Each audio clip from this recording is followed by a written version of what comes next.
Hey there, beautiful souls, and welcome to another episode of Pain to Power Emotional Healing, Self Love, and Spiritual Growth, the podcast where we talk all things healing, transformation, and the journey of turning life's hardest moments into fuel for awakening.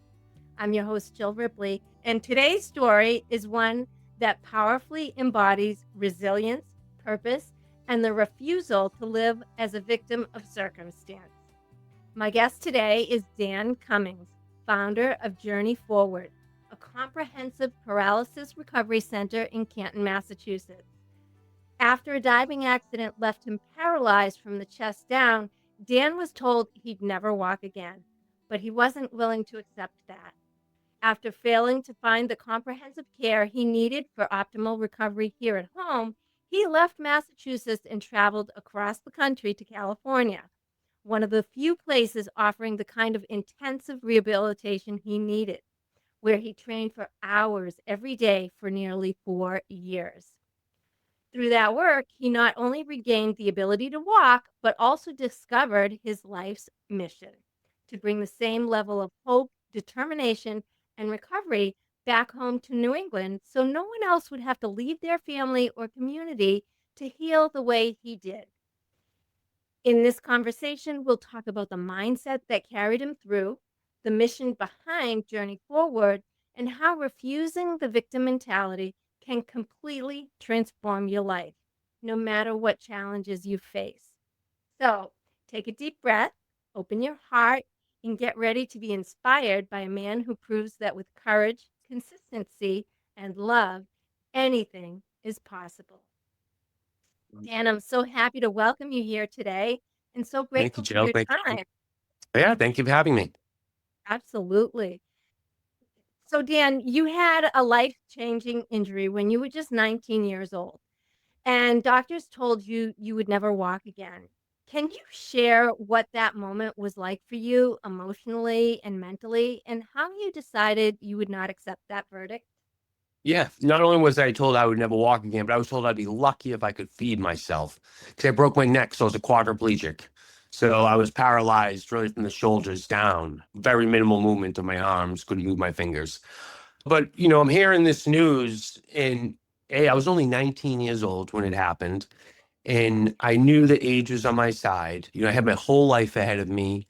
I worked out a lot. I played sports my whole life up to that point. I played football and baseball up through high school. Like I said, I worked out a lot. And I just truly, truly believed that as long as I took one day at a time and I gave it everything that I had on that one in particular day, that there would come a day I got up and walked again. And I believed it with all my heart. Again, only 19 years old, my whole life ahead of me. I just truly, truly believed in myself, really. That's amazing because at 19 years old, I think a lot of people don't have that strength and mentality to look beyond the moment to see what can be ahead. And there are some people who would have just given up in that moment, but it sounds to me like your background in sports and strength training helped to propel you in a good direction. Absolutely. Yeah, without a doubt. And just of course, just believing myself and my faith. I have a lot of faith. I definitely I leaned on God. I'll tell you that. I prayed every day. I used my holy water, and I believe, God absolutely had a big part of my recovery, without a doubt. So I Oh, thank him every single day. good for you. Yeah. I totally believe, whether you call it God, Allah, the Holy Spirit, the divine, I'm very connected to my higher power. And I think that's amazing that you leaned on your faith to help pull you through. Absolutely. Yeah. My faith is probably what got me through it. I mean, I hit rock bottom. I remember laying in the hospital bed when I realized what was going on with me, literally looking up at the ceiling, thinking, it doesn't get any worse than this. I have hit rock bottom. And I just talked to God. I said, just please, help me get back on my feet. I don't care if I have to walk on a walker, crutch. I just want to be able to put one foot in front of the other. I don't, and yeah, I just that and a lot of hard work and believing in myself and just taking one day at a time and my prayers, my exercises, and my vitamins. Good for you. You've said that the prognosis you received became kind of a fuel for you. How did you shift from shock or despair to channeling that into determination? It immediately, I didn't have much shock. It immediately pretty went to determination. I've said it, the best thing the doctors have done, besides saving my life is probably giving me the prognosis that they did, because that just made me want it that much more. When I did have a chip on my shoulder, um, and, when you're told that you can't do something, at least me, it fires me up and you just want to prove to those people or those person that, oh, yes, I can. Oh, And, I um, agree with that for sure. and that lit a fire under me, and like I can't even explain. And I wanted to prove them wrong, to get back up on my feet more than I ever wanted anything in my life. And I wasn't going to stop no matter what it took. If it took moving 3,000 miles away, that's what I was going to do. I was whatever it took. So, can you tell me a little bit about your experience at the rehabilitation in California? Yeah. So I broke my neck. The first couple of years I was just doing traditional physical therapy, which was 45 minutes, 3 days a week. And I felt it was a joke. I felt that, but it was only 45 minutes. By the time they wheel you in there, they get you out of your wheelchair, these range of motion exercises to stretch you out, there's 25 minutes gone, and they have to start getting you in your chair, at least 5 minutes before the 45 minutes is up, because right when that 45 minutes is up, you're out the door and the next person's in. So you're really only getting about 15, maybe 20 minutes of actual exercising. But the exercise, it was a joke. And I felt like I was being taught how to live in my wheelchair, first of all, and I wanted to be taught how to get out of my wheelchair. And I felt that my therapists were working on my strengths, not really much of my weaknesses or my paralyzed parts. And I was making progress. I made progress those first couple of years without a doubt, and I was doing as much as I could, 45 minutes, 3 days a week. But I was going to the Quincy YMCA on my off days where I rode an electrical stimulation bike, and I had a trainer work with my upper body. And then I had a standing frame at home that was a machine that would put me into a standing position. And I got into that every single night for 3 hours. And I had a workout routine that I would do at home. So I was doing everything I could on my own, along with whatever the insurance company would give me, to overcome this. But then it was about the 2 year mark when the insurance cut me off, telling me I was done progressing. I knew I wasn't done progressing. I was just progressing too slowly for them.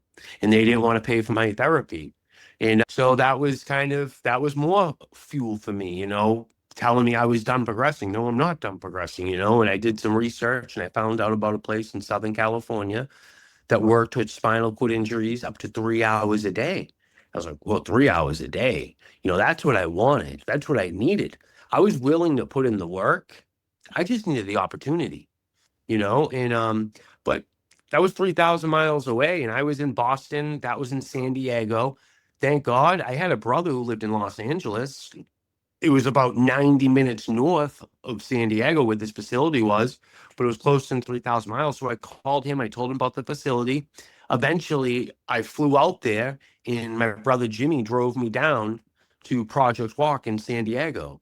And I went in there, and I was in there for not even 5 minutes. And I mean, I saw like quadriplegics and paraplegics, on like treadmills and on total gyms, on spin bikes.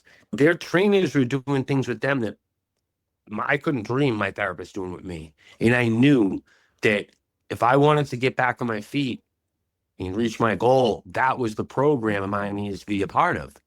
But the problem was at the time is I did live 3,000 miles away, and I still was dependent. I was a dependent quadriplegic for those first few years. I had a personal care assistant. I'm the youngest of seven. So my older brothers and sisters, they would alternate days and times to come help with whatever they needed to, whether it was daily needs or helping me exercise. But I knew I couldn't get anyone to move to San Diego with me. All my family in Boston, they were married. They had their careers in Boston. Jimmy, who was in LA, he was in the movie business. He couldn't move to San Diego. He had his wife in LA and they were doing their thing. So if it was a move I was going to have to make, I was going to have to do it on my own. And I just remember that drive up to San Diego to LA. And I just remember looking out that window, just watching the trees as my brother's driving back. And my brother said to me several times, "You're very quiet, Dan." And I was quiet because I was just thinking, how am I going to do this? I need to move here. I need to move 3,000 miles away. I don't know how I'm going to do it, but ultimately, I went back home and I had to force myself into independency. I wouldn't let anyone do things to me anymore. So I'm like, listen, I got to go out to California. You're not going to be in California with me. Tying my sneakers, at first it was taking, 45 minutes to tie my sneakers. But 3 months later, I was doing it in 30 minutes. And 2 months later, I was doing it in 15 minutes. And I was now buttoning my buttons and dressing myself and zipper and zippers, which was tough to do, and I couldn't really move my fingers. And I went and I got my license back, so I learned how to drive again, and I got a wheelchair vehicle. In 11 months after visiting this center, August 1st, 2003, I broke my neck June 24th, 2000. So August 1st, 2003, I boarded a plane, I flew out to California, and I got a one-bedroom apartment. And I joined this program. And it was an intense exercise-based program. And I spent nearly 4 years in the program before I eventually walked out of there with my walker, which was 7 years after doctors told me that I would never walk again. And That must have been so emotionally gratifying for you. And what an accomplishment to come from that prognosis that you'll never walk again to saying, yeah, you know what? I did it. it was, yeah, I will. I remember the day I took my first steps, in Project Walk with the walker. And I remember driving back to my apartment after that. And I used an emotional ride. It just hit me when tears coming down my face because I just remember like I did it. I did what I came out here to do. And it was still sloppy. It was ugly. I walked, I knew that I had to come back home and continue to work at it, but I was now able to walk along, put one foot in front of the other, no one holding on to me. And so that was big. And then, but that left me now with a new goal because I couldn't, I come from Boston, Massachusetts. We're supposed to be the capital of the medical field, all these great hospitals and doctors. Well, I couldn't understand why I had to move 3,000 miles away to find a place, not only to help me walk again, but to give me my life back, like a quality, independent life. So I Yeah, wanted for to bring sure. I wanted to bring that program home. So I came home and with the help of my brother Jimmy, we raised a lot of money. And that's when I started Journey Forward. And I founded Journey Forward in 2008. And I modeled it after, California's Project Walk San Diego. But then we just took it to another whole level and opened it in 2008. And we've grown tremendously.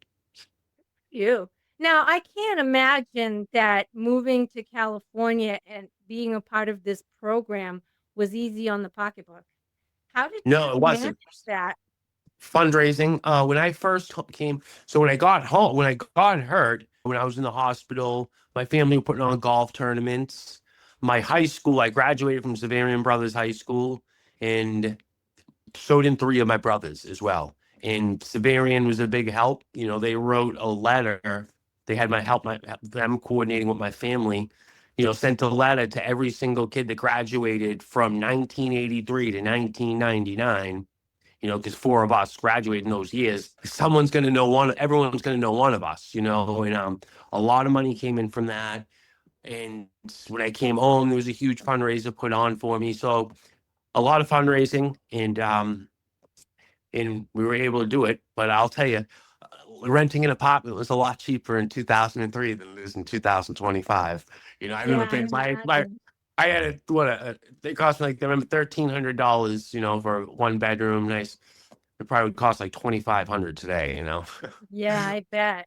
What an amazing testament to your family and your community that everyone came together in support of your journey towards healing.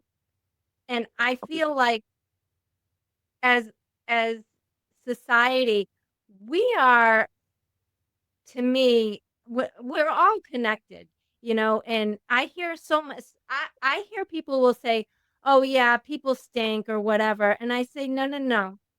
Most people are good. It's just the bad ones that you hear the most about. And I think that, people hearing more about stories like yours and the people that come together to help people like you and others around, I think that's more the norm than people would come to believe. Yeah. Right, right. Yeah, I know when bad things happen, people, there's still a lot of good people in the world, that's for sure. I believe it. For our listeners who may not be familiar, can you describe the core mission of Journey Forward and how you view it as different from traditional physical therapy or rehabilitation? So Journey Forward is a 501c3 nonprofit organization dedicated to bettering the lives of those with paralysis through an intense exercise-based program. So it's similar to physical therapy, but it's outside the box. It's a lot more intense. What separates us from traditional physical therapy is we first and foremost is a lot of traditional physical therapy, they're tied down because of health insurance. The insurance companies dictate what they can and can't do. Now, health insurance companies don't cover the cost of Journey Forward, so it does come out of our clients' pockets. But at the same time, there's a lot of benefit of that because we can do what we want to do. We can do what the clients want to do, right? So what we do with Journey Forward is we don't only work on the client's strengths, we work on their weaknesses and their paralyzed parts. And we're retraining the nervous system is what we're ultimately doing. And locomotor training is a huge part of Journey Forward. Exciting the nervous system is what we're doing. We're trying to get that nervous system excited. So whatever it is in our clients that are prone, such as leg presses or whatever, but our staff who are exercise physiologists, we don't have a staff of physical therapists, so they're more like athletic trainers. But they will do the movements for the client. So whether if they're on a total gym trying to do a leg press, the client can't do it on their own, the specialist will bend the legs, will straighten the legs, and to go through the whole motion with the client trying to do it themselves by sending that signal down there. And then with the Yeah. client, trying to do it and sending that signal, and then the specialist actually doing the movements, now you got the signal going up, and where it's not connecting is where the spinal cord injury is. But hundreds of thousands, sometimes millions of repetitions, sometimes something will click, and then when it Yeah, it clicks then you can retrains the start neural building off that. pathways, right? Exactly. And then when you can start to connect through those neural pathways to different muscles, then that's when we can start working on strength, and then ultimately coordination and this and that. But aside from just that, even just the exercise aspect is extremely important. Every one of our clients will say, of course they want to walk again. Their goal is to walk again.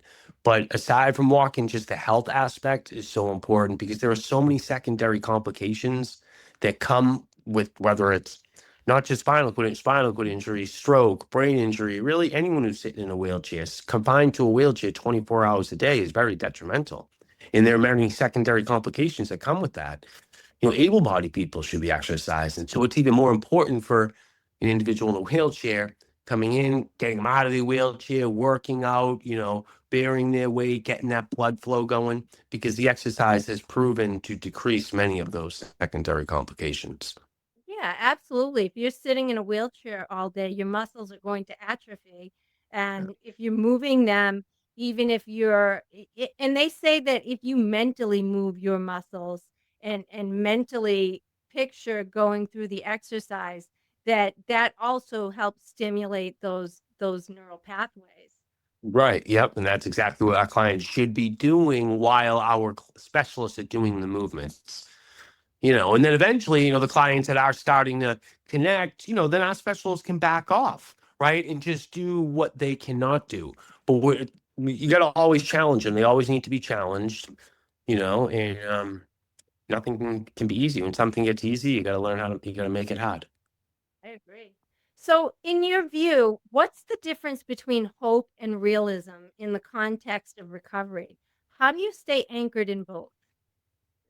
Well, hope, I believe, leads to realism, right? At first, you got to have hope that you can achieve it. You got to believe it to achieve it. So, you know, y- hope, I think, is really just the beginning, and leads to realism. You gotta have hope, and with hope, then you'll go for it because you have hope to achieve it. And then as long as you keep going and going, then that reality will become a reality, will become true. I agree. So, for someone listening right now who has had trauma, loss, or major life shift and feels stuck, what would you say are the first steps in moving from victim to participant in their life story? There's always someone worse off.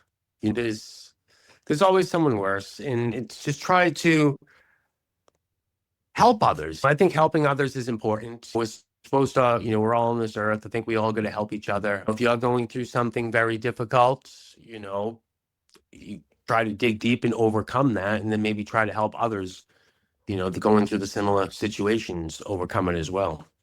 I agree. Do you have a favorite recovery story from people who have been through your program? I don't necessarily have a favorite. We've been open now, geez, for 17 years. There's been a lot. We've had people, one that does stick out, I will tell you, it's been a while, but he came to us from Uganda, probably about 13 years ago. Um, he came to us probably in about 2011, 2012, and he was at Journey Forward for about 2 or 3 years. And he ended up walking out of Journey Forward with his crutches. And he went back home to Uganda to be with his family, who were still all there. Um, that one sticks out. I think that one sticks out because he came so far and risked, so much, and it worked out well for him, and he got to go home, on his That's feet. that's such a testament to the tenacity of people and putting your faith in something and saying, yes, I can. I always tell people, don't say I can't. Say, how can I? Exactly. Right. Yeah. So tell me, are there any events or things coming up that you'd like for people to know about for Journey Forward? Well, we just had our walk in October. We just filled our Boston Marathon team, because we've been a part of the Boston Marathon since 2014. We will have a casino night coming up in May. We don't know the date of that, but it's usually the second or third Thursday in May. It's always on a Thursday. It's always at King's in Dedham over at Legacy Place. Because being a nonprofit, we depend heavily on our fundraising. We collect donations on a daily basis through our website, journey-forward.org, if anyone ever wants to make a donation. But yeah, we definitely depend heavily on our general donations, our fundraisers, whatever it is. All right. And how can people connect with you? Through our website, my info is on there. Our telephone's on there.